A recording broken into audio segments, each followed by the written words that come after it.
Tiger fans, it was a 23-point loss against the Bombers, and it's time for the debrief. Let's talk about the game. Let's get it all out there in the open. Now, I've seen a lot of comments and commentary and hysteria about how bad the game was. The Tigers stuffed it up and we should have done better and all that kind of stuff. And losses hurt. I get it. No one likes losing. It's a pain in the ass. It's annoying. But if I'm being totally honest, I walk away from that game thinking that, you know what, I would much rather be in Richmond's shoes for the future than Essendon's shoes. And the reasons I say that are pretty simple. We had Nank out, we had Lynch out, Bolter out. 3 of our key forwards, games combined in total was 17. We had 14 players with less than 30 games experience. 10 or 11 players had less than about 10 games experience, something around that mark. Coming off a 5-day break against a brutal contest against North Melbourne, we were always going to be up against it. And you know what? It still took Essendon until the last quarter to be able to break us, and they only got to the 23-point margin. For the first 2 quarters, I would argue we were probably the better side. I thought we played, even though it was scrappy and ugly, I thought we played well and we were controlling the game. We just couldn't capitalise on our dominance with the forward scoring. And we knew that was going to be an issue. We knew that that was the weakness for this particular week, not having Tom Lynch up there. And as much as I admire and love what Jonty Fall and Tom Sims do, and Sam Lawler was up there as well, kicked a couple of goals, I still felt like we needed someone like a Jacob Blight up there just to be an aerial presence, compete in the air, bring it to ground. I know he's a defender, but he has done some work up forward as well. But to me, it was more about his ability to compete strongly in the air, because as the game wore on, gradually Mackay and Reid got more and more involved, got more intercept marks, set up more play, and they just got on top of Jonty Fall and Tom Sims, which I can understand because they're inexperienced. They're going to fade in and out of games. I just thought if we had a bit more of a senior type player up there, it might have helped a bit more. But we didn't go down that path, and here we are. So whilst it's not all negative, there's a lot of positives to speak about for this game. The one negative that I think we do have to address, and it was a very, very big blight on our game, not a Jacob blight, but just a sore spot on our game, and it's something that's been an issue for a number of years now.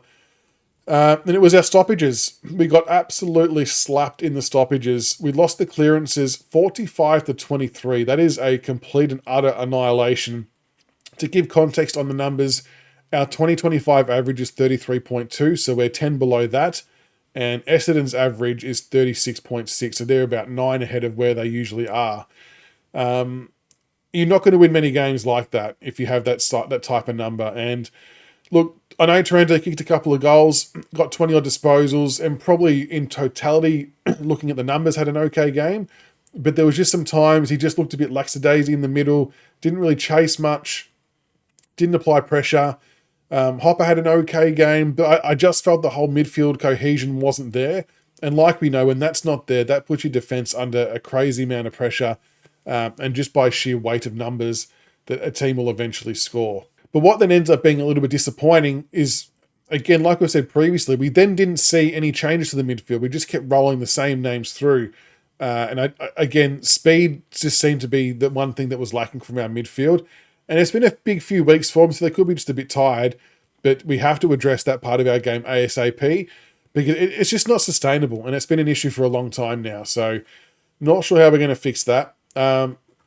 Forward 50 entries. I think we had 40-odd inside 50s, 48 inside 50s, which is a good number, but we went at 39.6% efficiency.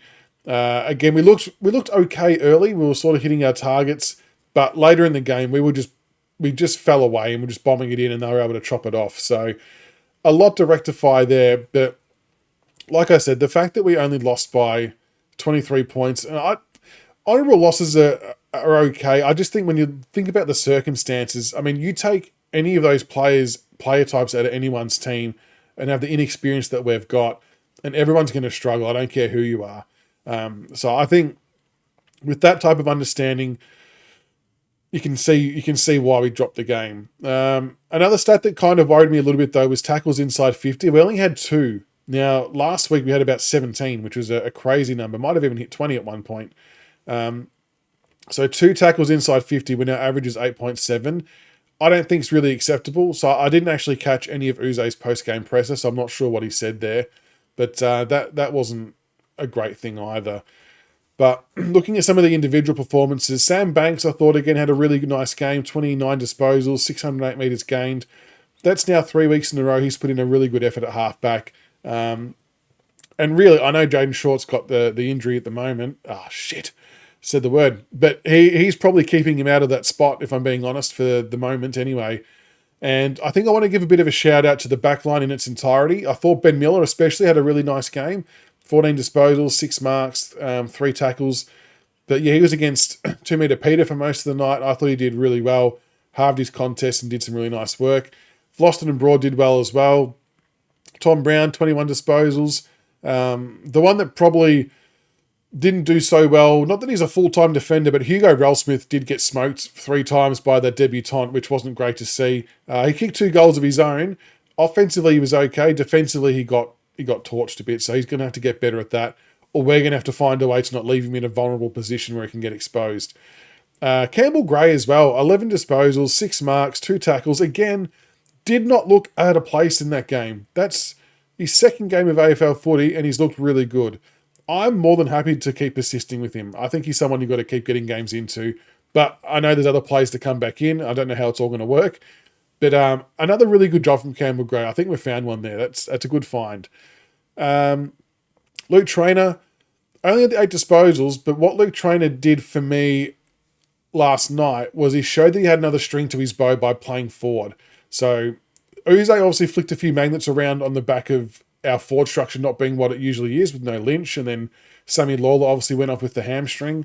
I know Traynor was playing there earlier than that, but I really liked that Traynor was mobile and flexible enough to go at either end, so that gives you a bit of a trick up your sleeve for the future. Morris Rioli come on as sub, 4 disposals. Look, I've seen a lot of people tearing apart his game, and look, there was most definitely a few times later in the game where he wasn't chasing as hard as we would have liked, given he was sub. Earlier when he first come on, though, I think he forced 2 Essendon players to kick out on the full from pressure. Had a couple of 3 times repeat efforts chasing Essendon players while our players stood back and watched. So when he came on, he brought the heat, which was good, but it's just being able to sustain that for longer. Like, you can't just do it for 10 minutes and then fade away kind of thing. You need to be able to do it for longer periods of time. Kane McAuliffe, another good game as well, 21 disposals, 6 tackles, 2 clearances, still needs that goal, still kick another behind. But I think Kane McAuliffe again showed why he needs to stay in the team for the rest of the year. Adds a point of difference, a left footer, got some good speed, tough as nails, and I really like what he brings to the side. But like I said, overall, it's not the end of the world. And I think if you step back and think about it, the fact that we're actually, as a supporter base, a bit annoyed and frustrated that we've lost the last 2 games because we were in a chance to win both of those games, I think that in itself is actually a positive, because if you consider what we were all thinking pre-season, I don't think many of us thought we'd be winning games, let alone be in games to win them as well. And I know people will say, yeah, but Essendon are playing shit and North are playing shit, and I get that, but with the inexperience we've got, but just not at that point in time where we can whip out 3 or 4 quarter performances. And you've got to remember as well, both North Melbourne and Essendon, they had a tremendous amount of expectation and pressure on them to win these games. Like, if they were serious about their football, they should have beaten us by 30, 40, 50 points. So the fact we were able to still push them and not get blown out of the water is still a really good sign. I feel like the Richmond of last year would have lost both of these games by a bit more of a margin than what we did this year. You can still see the efforts there. Just the players were cooked after the 5 days. You knew in the last quarter we were going to fade away. It was just inevitable. I will say, though, that the club seemingly did learn and do something different from the last lot of 5-day breaks we had, because we didn't get blown out the park. So that's a good sign too.